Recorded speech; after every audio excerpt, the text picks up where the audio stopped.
Well, ever wonder what happens to your digital life when you die? Facebook, Twitter, Instagram, even your emails. Who gets those when you're gone for good? For the first time ever, a state is settling the debate through a law, and it could be really the start of a trend in America as lawmakers tackle this issue. Carrie's here with us now. What have you learned about this new law?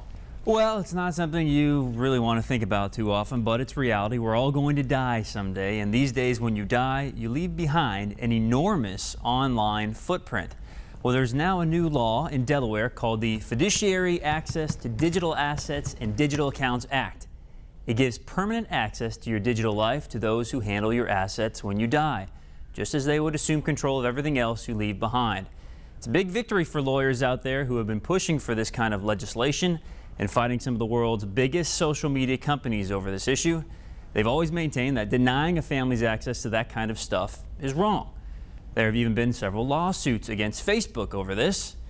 Here's how the new Delaware law works. It's the first to allow people to now pass on digital assets to heirs. Like anything else, that can eventually be distributed to several different people. Digital assets are things like social media accounts, emails, photos, medical records, even usernames and passwords.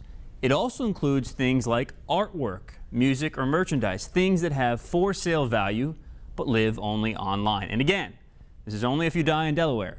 You now have the control to demand that whoever inherits your social media accounts immediately deletes those social media accounts.